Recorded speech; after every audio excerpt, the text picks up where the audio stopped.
আসসালামু আলাইকুম। কেমন আছেন সবাই? আশা করি আল্লাহর রহমতে সকলেই ভালো আছেন।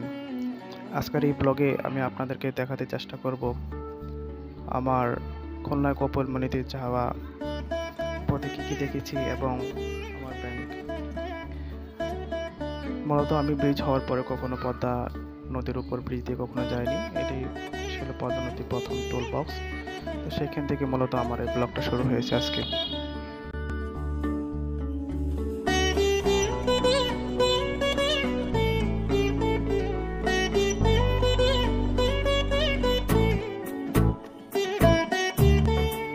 পদ্মা নদীর উপর ব্রিজ দিয়ে যখন যাচ্ছিলাম তখন খুবই কৌতূহলপ্রবণ ছিলাম, যা হয়তো বা দেখতে পদ্মা নদী ব্রিজের উপর খুব সুন্দর লাগছিল, কিন্তু নদীর পানি এতটাই নিচে ছিল যা আসলে নদীটা খুবই সংকীর্ণ দেখাচ্ছিল।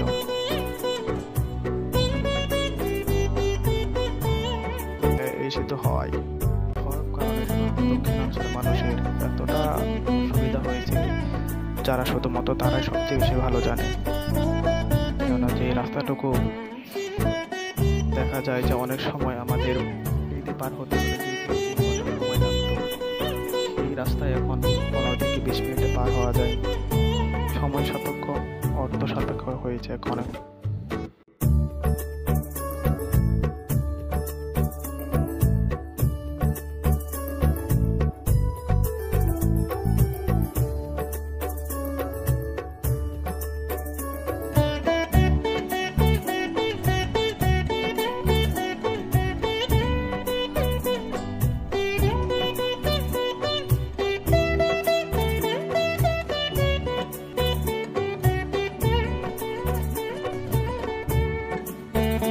চাকরি যোগ্যতার উদ্দেশ্যে নিজ কর্মস্থলে যাচ্ছি, এটা সত্যি খুব ভালো লাগতেছিল।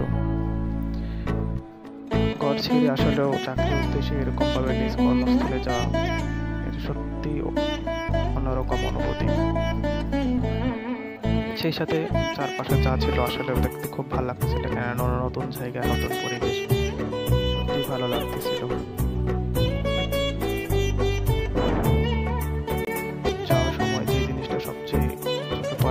সেটা হচ্ছে রেড লাইনের কাজ, যদিও দ্রুতগতিতে এগোচ্ছে কিন্তু এখনো সম্পন্ন হয়নি।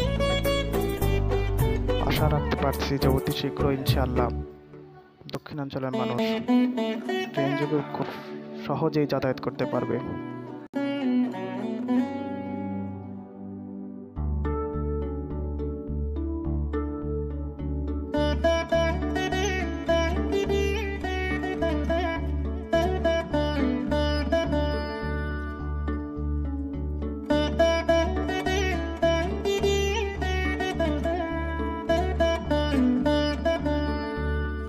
উপর থেকে পদ্মা নদীর এই দৃশ্য সত্যি মনোরম, সত্যি সুন্দর ছিল।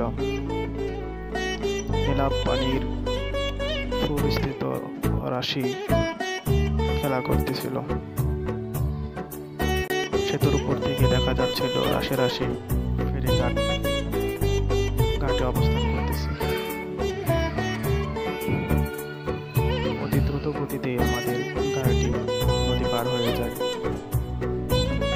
আল্লাহর অশেষ রহমত যা আমাদের জন্য তিনি সৃষ্টি করিয়া রাখিয়াছেন, যা দেখলে আসলে কখনো বোঝা যায় না। পুরো সুন্দর দৃশ্য, সত্যি মন কাড়িয়ে নেওয়ার মতো।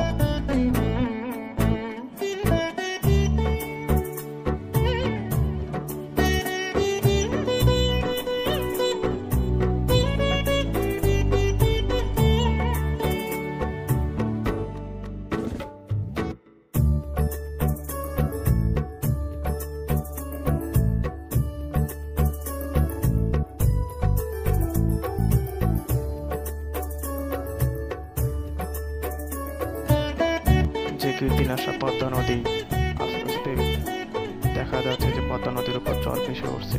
দেখলেই মনে হয় না যে এটা পদ্মা নদী, দেখলে মনে হয় আমাদের মানসিকের চর পড়া ব্রহ্মপুত্র নদী। যদিও এই চরগুলো অনেক সুন্দর লাগতেছিল, খুবই সুন্দর। পানির বুকে ভেসে ওঠা একটু ছোট ভূখণ্ড, প্রসঙ্গের ভিতরে আরেকটি অপ্রাসঙ্গিক কথা বলি।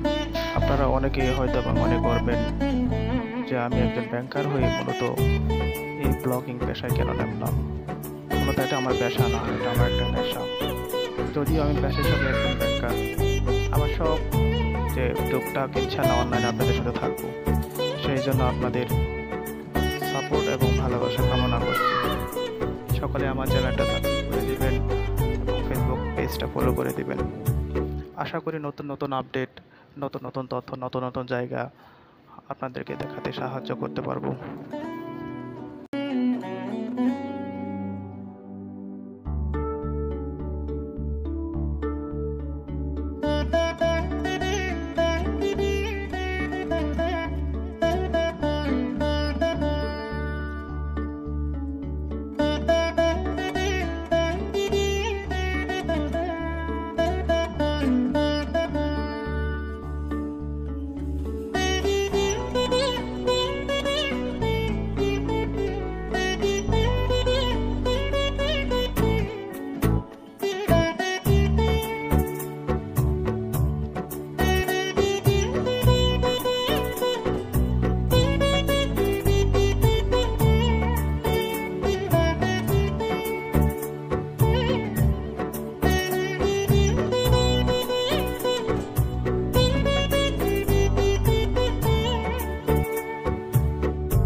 কিছু সময় অতিবাহিত হওয়ার পর আমরা পদ্মা নদী পেরিয়ে আসলাম। পদ্মা নদীর কিনারায় পড়েছে অনেক তীর এবং এই তীরের পাশে ছোট ছোট লেকের মতো অনেকগুলা ছোট ছোট নদীর মতো দেখা যাচ্ছে, যা সত্যি আরো অনেক সৌন্দর্য বৃদ্ধি করেছে পদ্মা নদীর।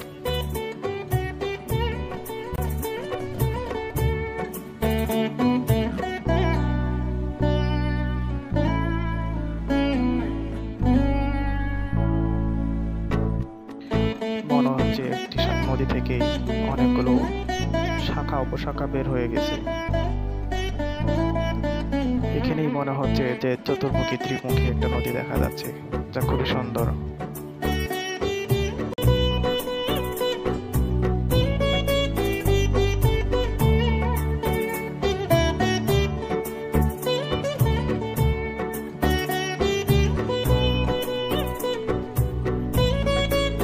নদী পার হতেই দেখতে পেলাম এখানে ছোট রিসোর্টের মতো, যা খুবই সুন্দর।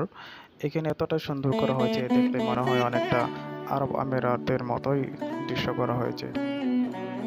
ছোট একটা সুইমিং পুল, সেই সাথে সুবিস্তৃত উচ্চ দালান।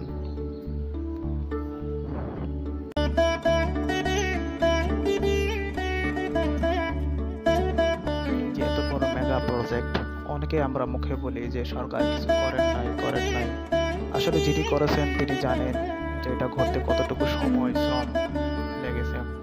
যদিও আমাদের অর্থায়নে এটি হয়েছে, তবু আমরা সাপোর্ট না করে ওনাকে দোষারোপ করি। পদ্মা নদী পার হতেই না হতেই দেখতে পেলাম সুবিস্তৃত মাঠ, যেখানে অবারিত প্রান্তর শুরু করছে, আর প্রকৃতি যেন হাত ছাড়িয়ে দিয়ে যাচ্ছে আমাদের। অবশেষে পরের দিন চলে আসলাম আমার ব্যাংকে এখানে এবং জয়েন করলাম। সকলে আমার জন্য দোয়া করবেন। ভালো।